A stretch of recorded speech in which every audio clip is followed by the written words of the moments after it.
Kalimera, Kalispera, whatever time you are watching, this is Mappa. I'm Stel, and I've got a very special guest, as you can see. My choice for the most underrated goalkeeper in the league, Mateusz Taudul. How you doing, my guy? Hello, guys. Nice to meet you. Nice to see you. Everything Everything all good, right? thank you. Yeah, everything good. Good, excellent. So, my guy, what made you want to do this podcast, man? I'm joking. I'm joking. Look, I've been wanting to get you on this pod for a while because, as I said, for me, this season I was talking to Thasso and I said, Taudul has to be up there with one of the best goalkeepers in the league, because if it weren't for you, Othello would have been down months ago. But looking at your CV and the clubs that you played for, I mean, you've really done the grafting, haven't you? I think so. I tried my best. It's been a long way since I was dropped from the first division. When I came to AEK in 2015, I think I spent 2 years. First year I spent in AEK. After they made me loan to Zakaki, which was a newcomer to the first division. I played only 9 games due to the injury I picked up in the game in January against Aris. It was very unlucky because it was end of the game, and there was offside. The striker didn't know. He followed the ball. He cut me in the knee. So it was the second grade damage on the ligament. I spent some time on the recovery, and then from this moment I had a trouble to find a team in first division because I didn't. My last game, it was in January, and you know how it is in Cyprus. If you don't play, they forget you very fast. And my only option was the second division. I had some offers from Lithuania or whatever the countries it was, but I decided to stay in the second division. I said to myself, I'm gonna go there. I'm gonna play full season. Blah blah blah. I'm gonna be back in first division very fast. But unfortunately, it wasn't. It didn't happen, and it took me 6 years, I think, to came back to first division. Bloody hell. I mean, look, if you think about your past and before you came to Cyprus, you represented the Polish under-19s, if I'm not mistaken, and at various levels. I played from under 14 until under 19. Bloody hell. And that was from your time back home and then at Everton, is that right? It was different. I started here in my local team, Jagiellonia, Białystok. It was the academies. Then I got the offer to the best goalkeeper academy in Poland, which the coach who was there, who was the owner of the academy, is the national goalkeeper coach now in the first team. Okay. And he produced many goalkeepers like Szczesny, Fabiański, Zaluska. They were all playing high level. So I went there when I was 13 and a half. So I left my home very, very early. Then I started to get the call-ups for the national teams. As I said, under 14 it started. Then, as I remember, we played a game against Ireland under 15 over there, and some scouts, they saw me. It was the first question came from Blackburn Rovers. I went there for a week just to see how it is, everything around and etc. And then when I came back to Poland, official letter came with the offering me trials. So I went there. Then I went to Bolton straight from Blackburn. I went to Bolton for a week. Wow. And then I got a phone call from Everton that they just want to see me for, I don't know, 3 days it was. And because there was some big interest about me. And after these 3 days, actually, they invited me for the tournament to Brazil. With the 2 years older than me, I was under 15. Wow. It was under 17, I think. And I went there in December, I remember. And the funny thing that I got the best goalkeeper of the tournament, with the higher age. So what teams were you playing against out there? PSG, I think it was some Club America. Barcelona was there as well, but we didn't play against each other.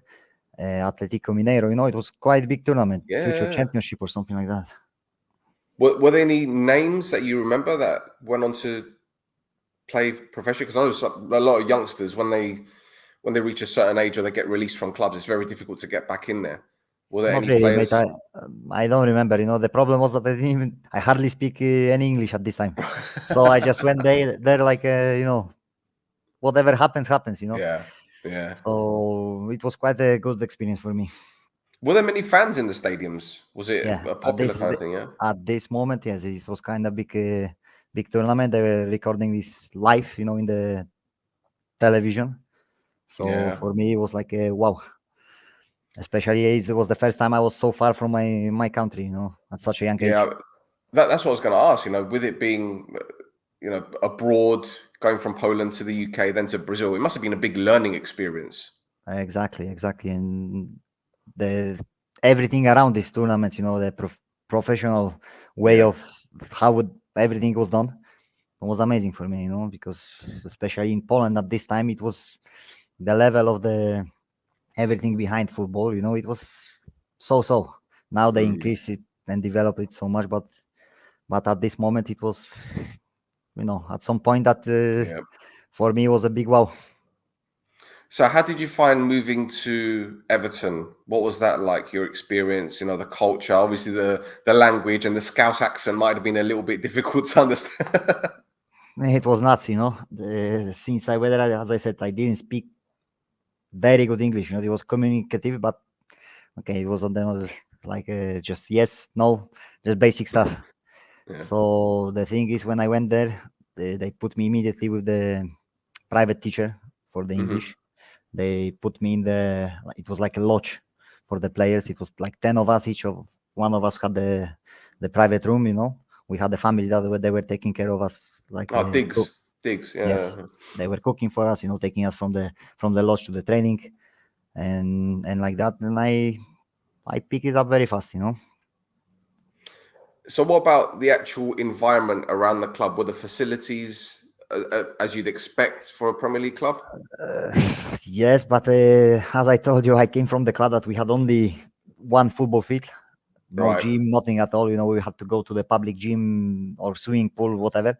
And I went there, and in academy there was like 12 football grounds, and I was like, yeah, what's this? This moment I was thinking, I'm there, I'm the king. Yeah, I can imagine. And what about your coaches, the goalkeeping coaches at the club? Who were looking after you? At the start, when I came to the academy, because I started in under 16, I was training with under 18. I was playing the games in under 16. It was Kevin O'Brien. It was the Kevin goalkeeper O'Brien, yeah. coach. If you know him, I think he's still Rings a there. bell. As I spoke Yeah. with him the other day, I think he's still there. 25 years, I think.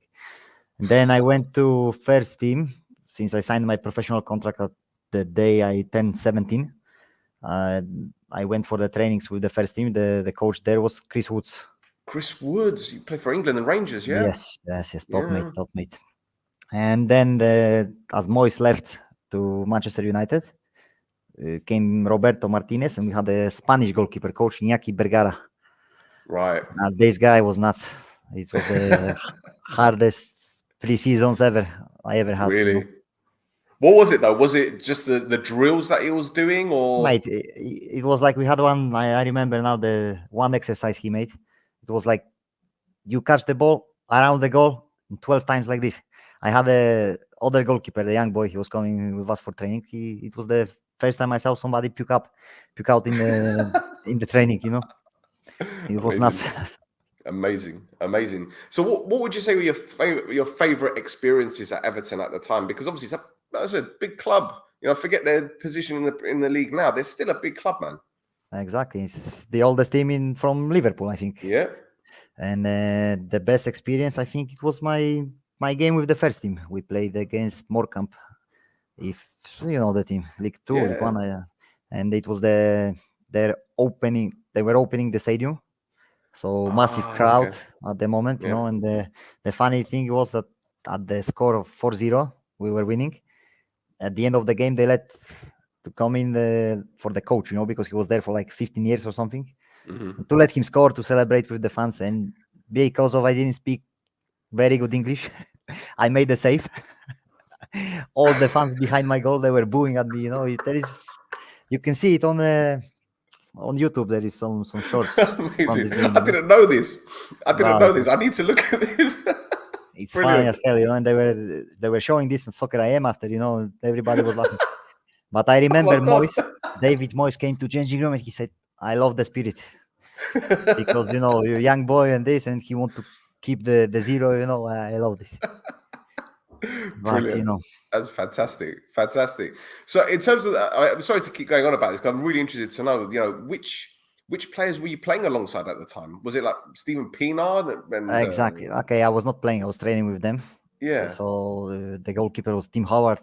From the right side, Seamus Coleman, Jagielka, Disten, left back Benzi. In the middle, who was it? Pinar, Cahill. It was at the moment still Tim there. Cahill, yeah. Arteta was in trainings. Who else? Fellaini? Fellaini, the wings. Pinar. Miralles? Was Miralles there? Or was he Later, left? he came in the second season, as I was there. Okay. Did you meet up with him when he was in Cyprus? No, I didn't have the chance. I was a Ah. small boy from the second division, you know. I'm sure he remembered you though. I think yes. Yeah. Yeah, that's decent. So, in terms of your experience, then, like, was it one of the best experiences you've had as a player? I think yes. I think it gave me a lot of push into this adult senior football, you know. Yeah. Because if you look at it, you know, I left my home when I was 13 and a half, as I said, to this academy. Then I left my country when I was 16. And, you know, Yeah. without parents and this, you need to adjust. It's not easy. Especially, as I said, there was a language barrier. I didn't speak. Okay, I hardly speak English, so Yeah. it was hard. Was hard times. But I was lucky that the second goalkeeper of Everton at this time was Jan Mucha, who played in Poland before. You know, he's from Slovakia, so the language is very similar. And Janos spoke Polish, so he put me in with the guy, so I didn't have this, you know, the distance. Nice. Excellent. So, what happened then? How did it all end at Everton? Because we know that a lot of youngsters don't make it into the first team squad. Was it a case of, well, we've got two good goalkeepers and your contract's up, or was it something else? The thing was, I was like an official number 3 at this moment. You know, they were putting me in the high in the ratings. I was unlucky. I got the injury. It was I tell you, the funny thing. All the season I played in reserves with Apostolos Velios, Shane Duffy. You know, all these players who Okay. were Yeah. Ross Barkley, John Stones came after as well. And we had this moment that there was FA Youth Cup. We played against Southampton away, and all these players, they came down from the reserves to play in this game, and I cut my ACL. Imagine this. And other thing, that if I didn't cut this ACL, probably I would have been in the bench in Premier League, because 2 weeks later, when Tim Howard never got injured, basically 2 weeks later he broke his bone in the back. Oh my God. So on the bench came on the guy that he didn't play even 1 minute with me in reserve. So imagine this. And then the second story, I came back from the injury. You know, there was a change of the coach, blah blah blah, and I had an amazing preseason. They called me, Matty, you're going with the first team to US tour. You know, I said perfect. But then I called them in like 15 minutes later. I said, look, but I don't have visa. It was not easy at this time for Polish people to get visa. It was not like now that it's very easy to go there, you know. And I called them back. They say they cannot fix it because it's like in 2 days they are going. So I went for preseason with the second team in Spain. I made amazing stuff, you know. I came back. It was the end of the transfer window, and they brought Lukaku on loan from Chelsea. First training, imagine. And I broke my shoulder with him. It was like no. one against one situation. I saved it. I went for the second one, you know, with all the passion and everything. And you know how big he is. And he just put his leg behind from the side, and just my shoulder popped out, you know. Oh, man. Like this, unfortunately. Well, listen, there aren't that many people can say Lukaku dislocated my shoulder, so I guess that's something. You know? Great achievement. Well, look, at the end of the day, everything is a learning experience, isn't it? Especially in football. And I don't think people realize, as a goalkeeper, it's even more difficult than an outfield player, because there's only one position to play for. You see right backs playing at left back and strikers playing at wingers for whatever, but you're a goalkeeper. So it's only one position. And then if you're second choice, it's difficult. If you're third choice, it's almost impossible. And then you get these injuries, and it must have been heartbreaking for you, because at this point you're probably thinking, what am I going to do now? Like, who's going to want to sign me? And everything is going through your mind. And how old were you at the time? 20? Not even that. Not even that. 18. 18, 17, yeah. 18, something like that. Yeah. And imagine this, that Roberto Martinez at this moment, he was very fine with me. He offered me an extension of the contract. But imagine that I remember it was my first holiday in 2 years because of the injuries, the previous injuries. I never had a holiday. I stayed there to work, on my recovery. Yeah. And I went somewhere in Greece, I think it was. Yes. We went to, what was the place? Crete. We went to Crete. I got the phone call from one agent in Poland. And the guy said to me, "Hey, Mati, I have we are in a good age. You are from Everton. I'm going to find you first team level team to play, I say, perfect. Finally, not reserves anymore, I'm going to go compete and blah, blah, blah. I went back to Poland. I started some trainings with the local goalkeeper coach from here. And I meet this agent. He convinced me to sign the extension of the contract with Everton because they offered me 6 months. And imagine from my city, I drove to Liverpool and back in 4 days, which is 2,500 kilometers, And I came back here, the phone blank. Nobody called me. So if you look at my story, I was like 6 months without the team after Everton. So, wow. But I can say, I was like a hothead. I not experienced, especially, I said, it's gonna be a good opportunity because he told me about Switzerland at this moment.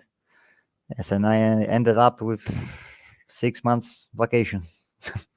Did anyone at Everton pick up the phone and say to you, come on, you got this good deal here? Or did any other clubs, because you mentioned Blackburn and Bolton, were there any other clubs interested in you at the time? Or was it just this agent that claimed that you're the Polish club? It was not the Polish club. It was the Switzerland. Swiss club, Switzerland, yeah. And no, from England, I didn't have anything because I just finished my contract with one English agent. So, it was hard. I only played the reserve league, so it was hard to get somewhere. I didn't have a senior experience, and it was like this, basically. I was left alone. Bloody hell. So you ended up at a Polish club, and then AEK came calling. Now, how did that happen? Because if I'm not mistaken, that was before Xavi Roca came to the club? No, Xavi was already there. He was already there. Okay. Yeah, okay. For 1 year. And it was funny story as well because I went to this Polish club for 6 months as I knew one goalkeeper coach there. He bring me up with him. It was like a third tier. So not big level, but I had to be somewhere not to miss another 6 months. So I went there. I played only 6 games, if I remember, because I played amazing. But one game, it was one moment, as for the goalkeeper, I made mistake in 94 minutes. We lost this game, and he was biting me, the coach, and I was young, crazy. I just answered him something, and from that moment I didn't play nothing at all. And I went back. Season finished. I went back to my city, to my girlfriend at this time, and I was training with one local team here, and I got a phone call from unknown number. I didn't know the guy, so I picked it up, and he say, "Yes, hello, my name is blah blah blah, and I have offer for you, the club from Cyprus. They play Europa League." And I say, "Somebody make bullshit because you know how it is in the changing room. I think it's banter, And I just closed the phone, and I said, "Fuck all, And the guy called me again. He said, "Yeah, so Mati, please don't hang up. It's serious. They can send the official letter, blah, blah, And I said, okay. And when I found it's AEK Larnaca, they wanted to see me for 7 days, I think, for a week in the camping Petria. Yep. I went there after 3 days. I knew that they want to sign me, so it was like this. That was the summer, if I'm not mistaken. Did they bring in Trzaskowski that summer? I can't remember. No, Trzaskowski came in January. He came in January. So it was Laban that joined that summer, no? Laban, yes. Bojlevich, I came with the other Polish guy. Adam Marciniak, if you remember, left back. Yes, in Martiniak. Yeah. So So you've gone from Everton to Poland and then Cyprus. And I'm guessing that Cyprus was very, very different to what you expected it to be. Very different. but the thing is, that I had this experience from this Polish third tier, Right. So for a 1 year, basically, I was in the deep hole. Let's say, Yeah. I I was happy and I appreciated the opportunity that I had. Yeah. I can get it back on my feet and start it again. So you've gone to AEK. Did you think that you would have a chance of being the number one, or was it a case of, well, you're gonna have to go get your experience because you haven't played enough games? It was more about experience. When I went to Right. Cyprus, it was a big team, as is. The first goalkeeper was Tonio Ramirez. That's right. Then I remember before the Europa League, we played against Bordeaux in France. Yeah. They Right. brought another Spanish goalkeeper. What was his name? Was it Scyther? Cesar. Nah, Yeah. this guy. And so basically, I was again like a third choice. So I didn't get much time to play. Right. I played only these 2 games, I think, this season.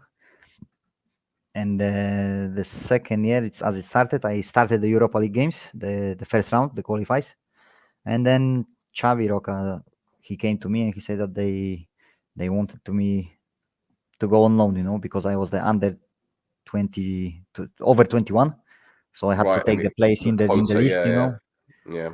and it was like this. But again, I made the wrong choice because instead of going to AS, I had offer from ALKI or Clean. It was second division at this time, but they were winning everything. So you know how it is. Yeah. I do.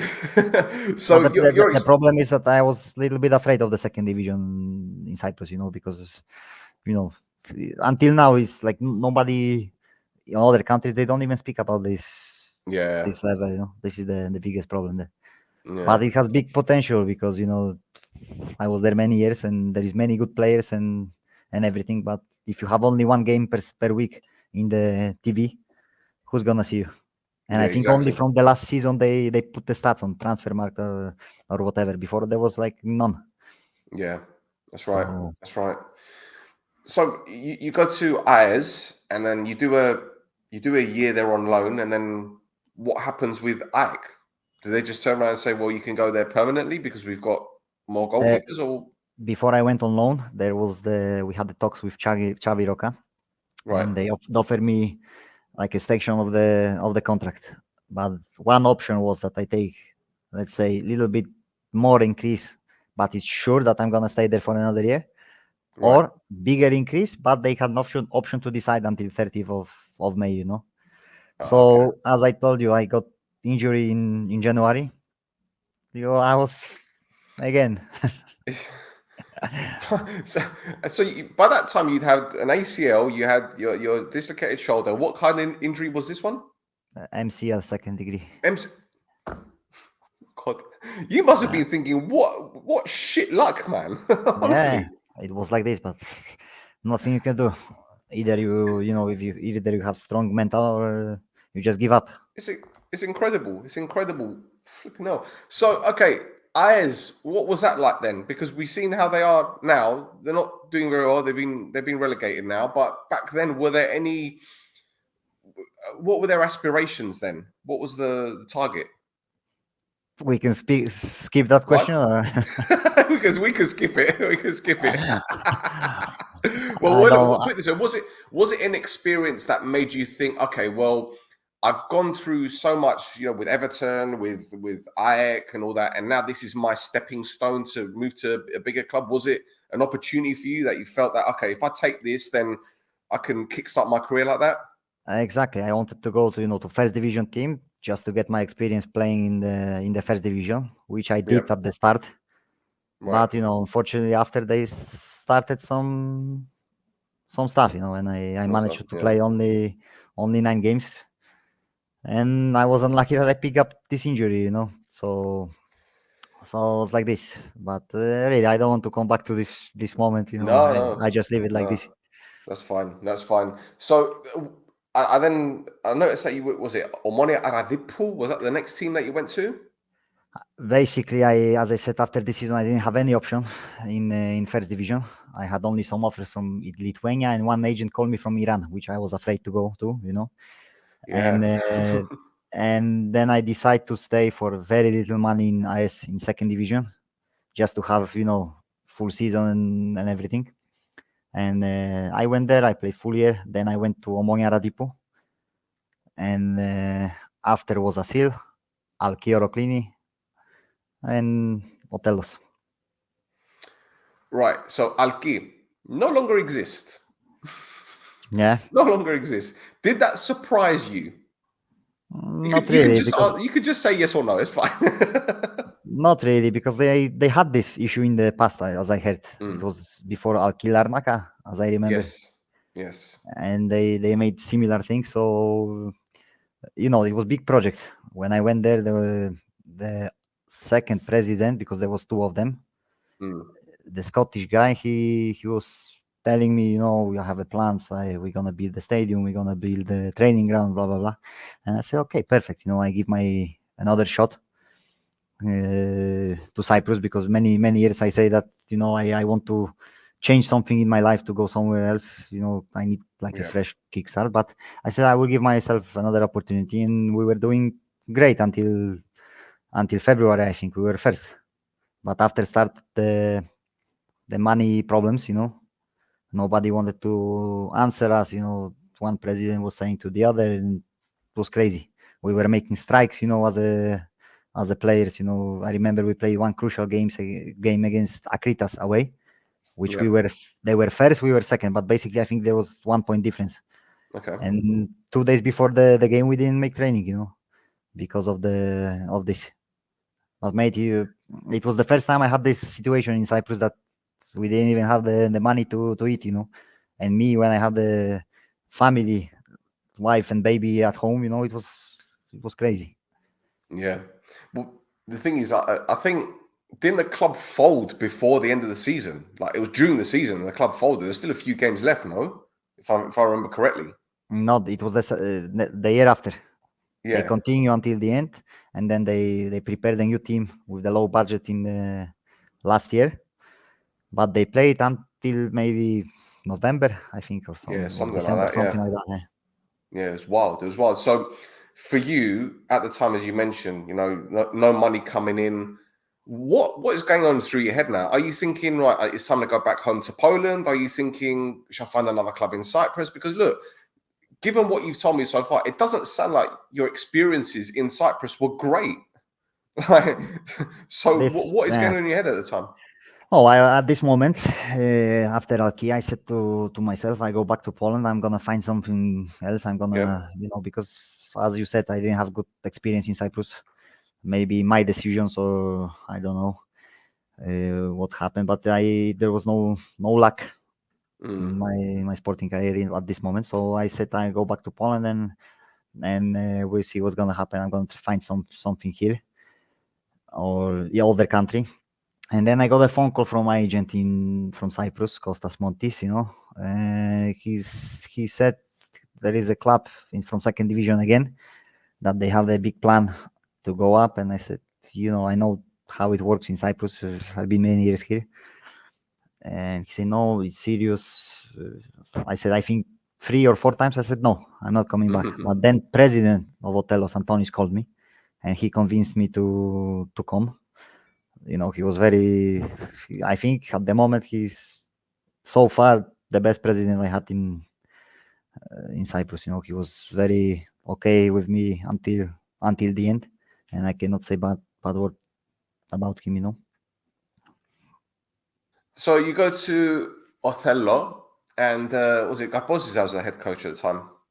At the start was Kypros. He's second coach, Doxa now. Right. And after came Nedan Tutic. Yes. Sorry. He was there only for 9 games. It was crazy as well, because we won from 9 games. We won 7 We had 7 wins in a row. Then after the new year, we lost 2 games in a row, and bam, he's out. And then came Alexis Garposis, but he turned the situation in the club. The atmosphere and everything was top. I cannot say that we were missing something. And as you saw, we won the league where everyone underestimated us. So. Yeah, to be honest, I've heard good things about him, in all fairness. So it's no surprise he's where he's at now. Although that club is having a few problems, but we're not going to go into that one either. So you get to the Brathlima, top division. You're number 1, and was it you started the season against Apollon where you drew 1-1? Yeah, exactly. Away as well. You're away from home now. We know that Apollon had a few problems anyway on and off the field, but you've gone there at the Alpha Mega, and obviously the weight of expectation for the home team to beat you guys is something. Valbuena's joined and all that kind of stuff. So, what was it like for you guys getting a result there, even if it was a draw? It was amazing, because many of us they were many years outside of this first division. And many of the guys they didn't even play at this level in their life, so the experience was amazing, especially over there in the big stadium against massive team as it is Apollon. As you said, they have some problems, but it's still massive club, with the fans behind them. It was crazy. When you look at the opponents that you've faced this season, I mean, you can make a show reel of your saves. I mean, we've been talking about it all season. You've been, nominated for goalkeeper of the season, save of the season. There's a double save that you made in one game. I can't remember which game it was. It was quite recent, actually. It was a double save that you made. It's a triple save. Sorry, my bad. There's a triple save. Sorry, yeah, I'm glad you corrected me on that one. It's a triple save. But so why is it that goalkeepers such as yourself aren't given the credit that you deserve? Is it because you're not playing for a bigger club, or is it because I don't know? I really can't see it, because I look at Spoljaric in goal, I see Antonio at Doxa, very good goalkeepers. So what is it that's not giving you guys that platform? I think it's the teams you are in. If you are a big team, you have this push from everywhere. We are in the low team, let's say, and it's hard to get something. As you said, I was nominated. They wrote me the other day, 11 out of 26 possible nominations for the best save of the week. So, which is amazing. But I won only 2 of them, because it's hard to beat somebody from, let's say, Omonia, AEK, whatever, because they have fans behind them. Understand? And if you don't have this, it's like you fighting with the wall, So we need to be realistic, in the place we are in, but as I said, always I try to give my best. I hope that people will see it, This is absolutely. And you're a modern goalkeeper. I've noticed that you play the ball out from the back as well. Your kicking is pretty decent, although you did give 1 goal away though. 2 or 3 mistakes. 2? Yes. I only mentioned 1. But I'm never the guy that will hide behind the mistakes. Bro, when you're a goalkeeper, you make 1 mistake, it costs you a goal. If a striker misses 5 chances, no one really says anything. Exactly. If they put 2 out of the 5, then no one says anything. But a goalkeeper, 1 mistake, and they kill you. They kill you. But especially in Cyprus. Funny thing is that the mistakes I did, it was not like a goalkeeping mistakes. It was from the build-up, because I tried to play some nice balls instead of make something simple. I try to always show something more, and this happened. But okay, I take it on my chest and move on. What you can do. It's football. Of course. So, in terms of your favorite game this season that you played in, which one stands out for you? The one that you think, this is. It's hard to say, because it was so many of them. I had so much job this season that it's hard. You're working overtime. I like the game against AL when I saved it was actually 2 penalties, and they missed 2 of them. One was the crossbar, the other one I saved in 94 minutes to give the draw for my team. So So I like this one as well. This one, which one was else? Apollon was very nice. The 1-1, yeah. Yeah, 1-1. There was many of the games we lost, but I give the good performance like against Aris. Let's say I think we lost this game 4-0, the second one. But on the sofa score, I was in the best 11. Imagine this. So, and I was like, what is this? You lose the game 4-0, and normally you say, yeah, the goalkeeper was shit because the You score had is a good like game that. against Omonia as well, though. Yeah, I had a decent. Well, it was okay. There was like only 4 saves, let's say, but was stable performance. Who would you say impressed you most in terms of the team so far this season? Is there any one team that you played against? You're like, oh, they're better than what they. For me, Apoel and Aris, both of them. Yeah. Aris was especially very hard on their counter attacks. It was crazy how they were going. And I remember it was until 85th minute we were losing 1-0, and game ended up 4-0 because they were going like to the fire. Apoel was, when we played there, we lost 6-0, but they just destroyed us. We couldn't do nothing. It was like a hats off for these guys. They played beautiful football. Tactic, amazing. And I think these 2 teams are spot on this year. Have you kept an eye on the league since you've been on holiday? Yeah, I check it over and then. So when you see how the league has progressed so far, are you surprised to see how tight it is at the top? Because any one of 4 teams could really win it this season.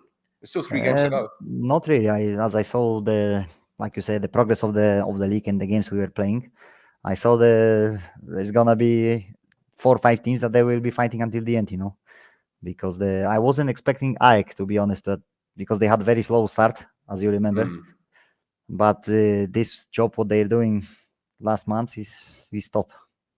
Yep. So what about your teammates Othello then? Because we've got a mutual friend. In fact, I got a mug for him. This is from when he was at Omonia. Amazing, eh? Yeah, very good. Because very good. when he joined Omonia, it was around about the time Matt Derbyshire had left. And obviously, he came from Anorthosis, and people were saying, oh, he's not going to get goals and this and that. And he struggled at the beginning. But I see football from a different way as a football fan. So I know the work that he did off the ball contributed to a lot of goals, whether it be him fighting a defender, pulling him out of position, or holding the ball up, or bringing other players into. I liked DURIS. I loved him, to be honest. And he was getting a lot of criticism online. So I was like making these T-shirts. I made a DURIS T-shirt. Then I got this mug made, and I was putting it on social media. And then his agent got in touch with me. He goes, oh, Dura loves your stuff and this and that. And thank you for the support. This, and he and I have become friends. I came to Cyprus on holiday. We met up. And he's such a nice guy. But he's also a very good footballer. Very, very good. And even when he left Omonia, he went to Ethnigo, and, he tried his best to keep him up. They almost stayed up because of him.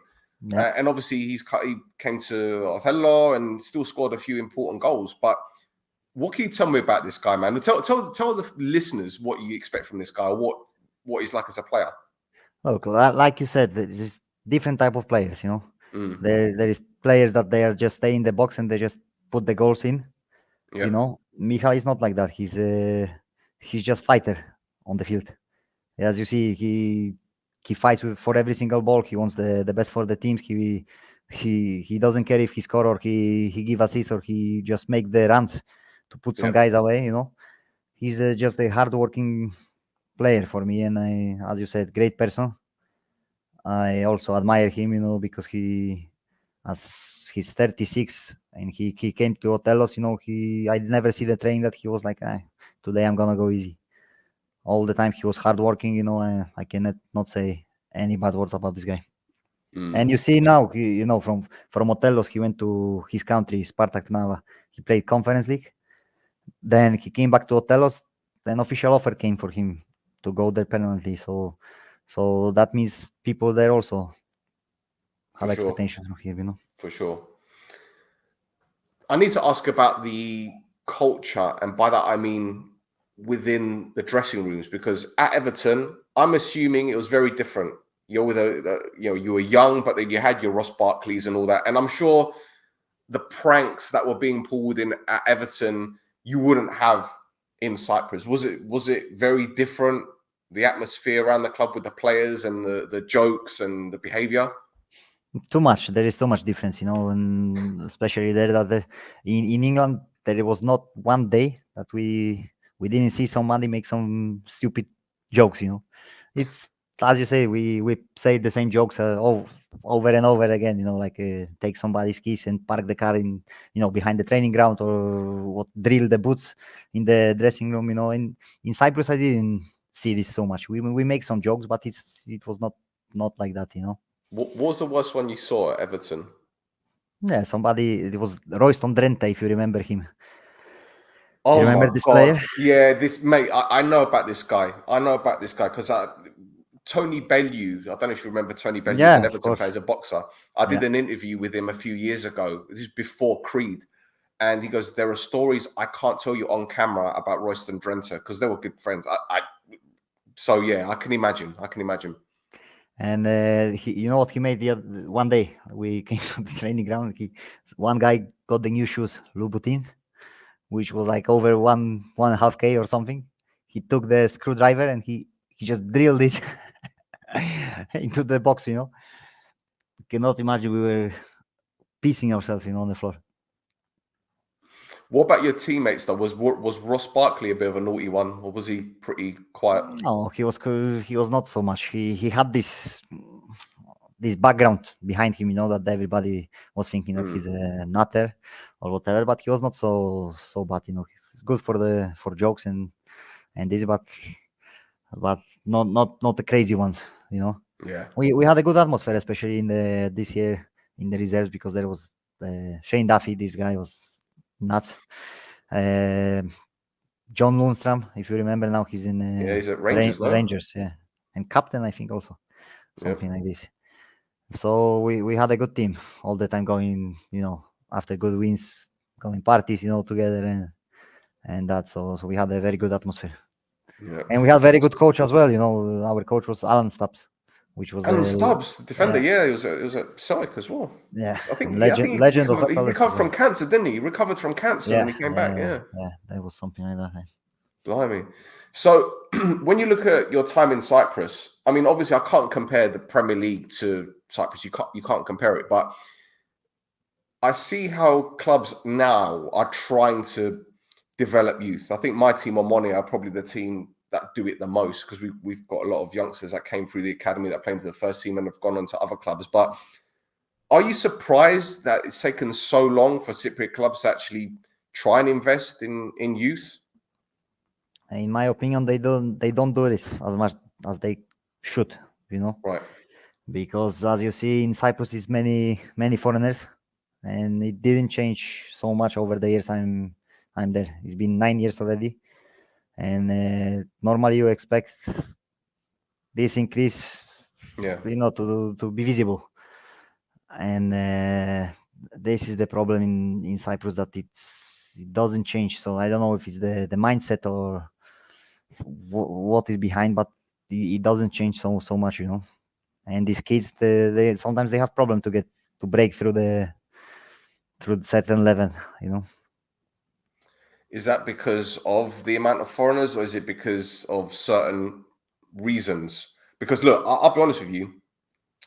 I know that some agents have good relationships with chairman or coaches, and certain players get in teams because of that relationship.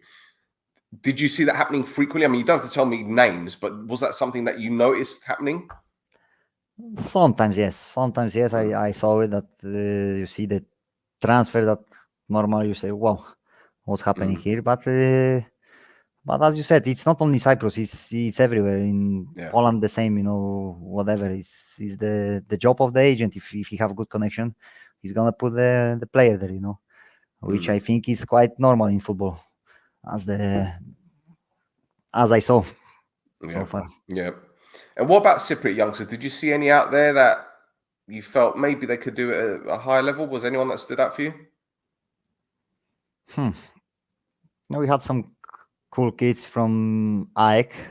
Music, if you remember, I had Yeah. quite big expectations about him, especially left-footed. But as I said, he didn't break through certain level, and he stayed somewhere there, And well, nothing so far I remember right now. Okay. Another question about this season. Who would you say is been your most difficult opponent? Was there any one particular player? Because I know when it comes to corners, you might have someone standing in front of you, maybe a 6-foot defender that's stepping on your toes, or was there anyone in particular that you hated playing against? Not that I hated, but Salamina was tough, especially on the set pieces, because they had this. Yeah, Kite and all that, yeah. It was a big fight, against them. So it's not easy opponent as well, because of the fans and everything, and they play this defensive football, but they give them points, this style. Yeah. So it's not easy to play against these kind of teams. Achna as well. If you see Achna, what they're doing now is, I Yeah, wouldn't they've been expect, brilliant. They've been absolutely amazing. brilliant. That's like their coach is leaving at the end of the season, Sacha, and it's no surprise that he's been looked at by bigger clubs. Really, I didn't know this. Yeah, Okay. he said he's leaving at the end of the season. So yeah, I think he might I think he might have an offer from abroad because we've already got a coach in Romania and he's close to winning the title. I played with him in AEK. Yeah.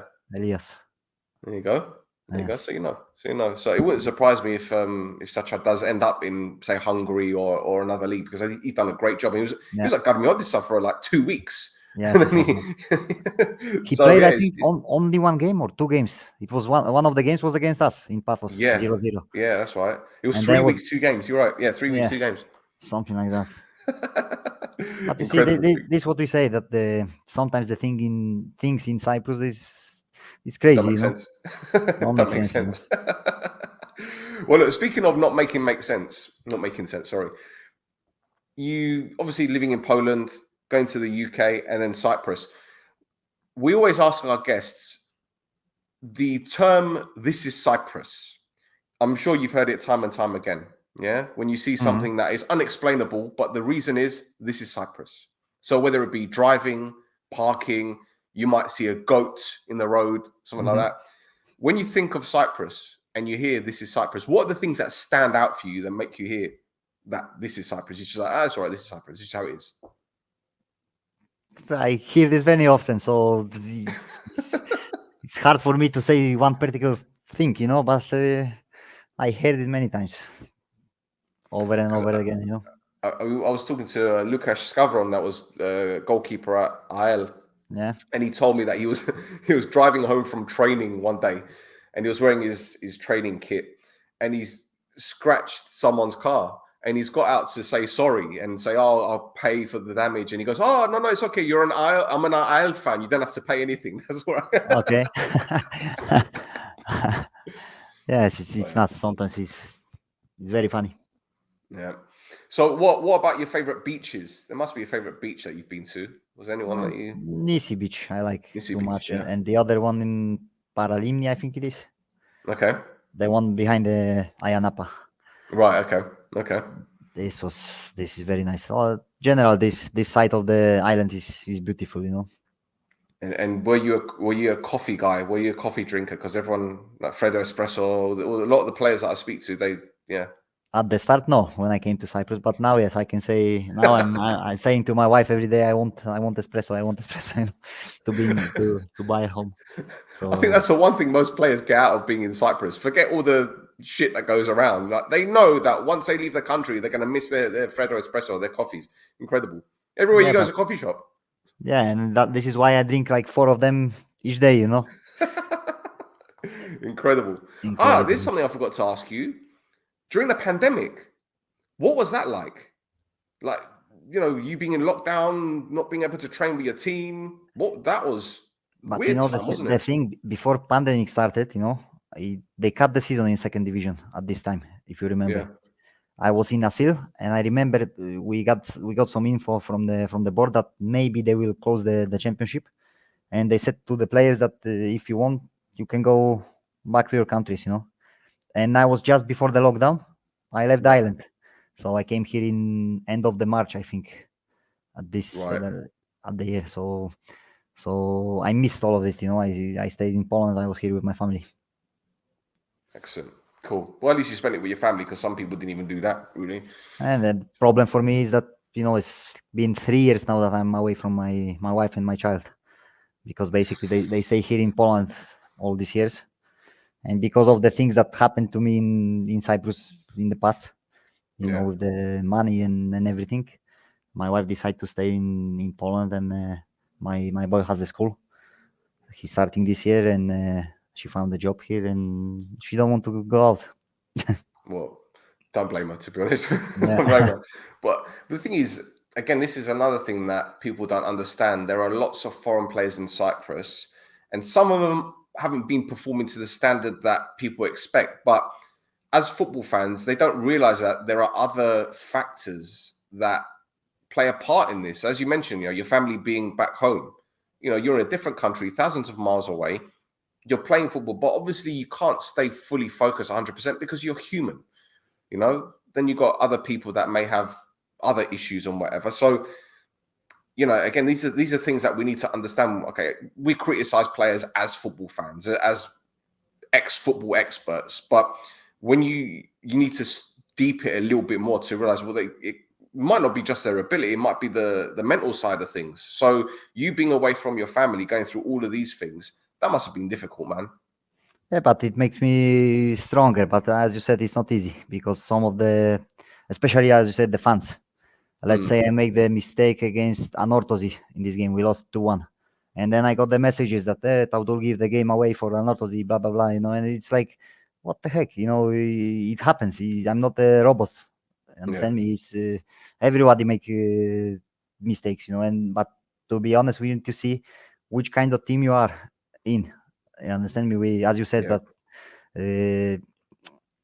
I try to make my best in every game, but it's not easy when you're coming to play against the teams that they have fans, big stadiums, everything behind them.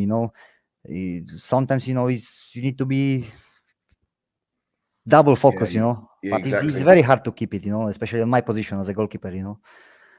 So it's like this. But the thing is, when you talk about the mental side of things, do you think? Well, I know PASP do a lot of work. The players' union, they do a lot of work with the players. As a player yourself, what have you seen from them? Because, like I said, I don't really know what they do in the background. Do you get what I'm saying? I see a lot of things on social media, and I know people at PASP, so I'm not going to delve into that a bit deeper. But were you pleased, or are you pleased with what they're doing? Of course, they have these programs, and everybody who is in member of the PASP, they can use it.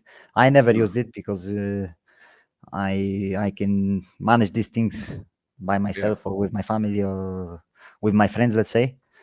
So it's like that. But I think whoever needs it and needs the help, they can just call them and they will provide. So they've been always there for us, and we cannot say any bad word about this.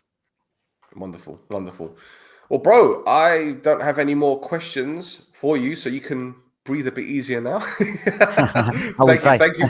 There you go. Thank you for joining me, and I wish you luck for the future, man. Because as I keep saying, one of the best goalkeepers in the league. I just think you're fully underrated, and hopefully, next season will be a better one for you. So there you go. There you go.